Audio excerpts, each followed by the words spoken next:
Oui, je suis Eric Sauce, responsable SI et qualité chez Wellium. Wellium, c'est une société de conseil de 50 consultants, une société qui existe depuis 13 ans. Et notre mission est d'aider nos clients dans leur transformation. Et nos clients, ce sont des établissements de santé partout en France.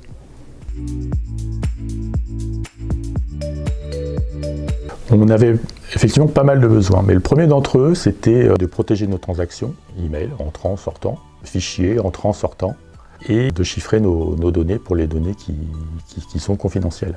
Nous, étant dans le secteur de la santé, on se doit donc de protéger les données que les clients peuvent nous confier dans le cadre d'une mission. Et je rappelle de protéger nos données, étant donné qu'on est hébergé 100% sur le cloud. Donc cette étape est toujours d'ailleurs essentielle. Alors, on a mis pas mal de briques de sécurité en place. Une des premières a été ce qu'on appelle ATP, qui protège tout le flux d'emails entrant-sortant sur les pièces jointes et les liens contenus dans les emails. Ensuite, on a mis en place une stratégie de mot de passe qui soit assez robuste et qui change relativement souvent, sans trop embêter l'utilisateur. Avec cette stratégie de mot de passe, on a aussi ajouté des éléments de confort via Windows Hello.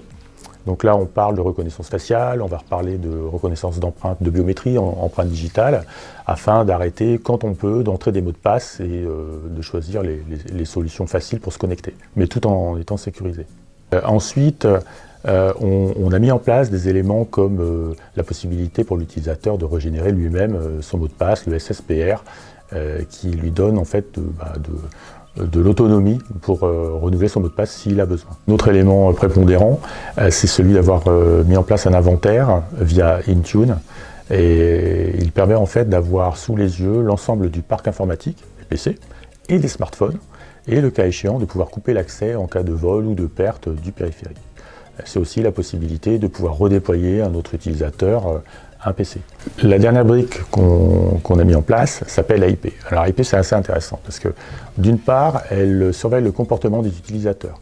Si vous vous connectez à Singapour alors qu'il y a 2 minutes vous étiez à Lyon, il y a peut-être un problème et il y aura une remontée d'alerte. D'autre part, AIP permet d'étiqueter les données, c'est-à-dire à travers toute la notion de classification, on peut taguer des données qui sont des données RGPD, des données confidentielles ou des données de production, et appliquer un niveau de confidentialité qui va avec. Alors, ils ont plusieurs dimensions ces résultats. Tout d'abord, une standardisation effective de nos PC. Les PC sont standardisés, nos smartphones et déploiements sont standardisés. À travers Intune, nos PC et nos smartphones sont listés dans un inventaire sur lequel on a la main à tout moment. Par ailleurs, on a une mise en conformité de ces éléments qui sont suivis dans le temps par l'outil. On a une gouvernance des données qui peut être suivie grâce à tous les outils Microsoft et on peut auditer où est partie cette donnée qui est peut-être confidentielle.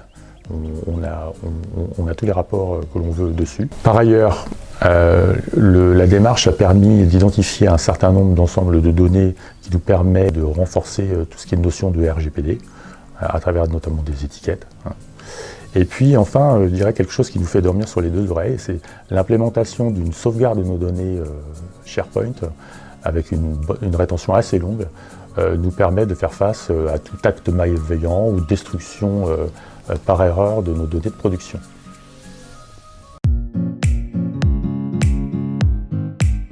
La première étape a été de soumettre un cahier des charges auquel Naoteam a présenté une note de cadrage qui allait présenter les futures étapes du projet. Après cette note de cadrage, on a parlé d'une vérification d'aptitude, puis une vérification de services réguliers. Voilà. Et enfin, pendant toute la vie du projet, on a eu beaucoup d'interactions pour corriger des écarts ou améliorer des réglages avec l'équipe d'Alexandre.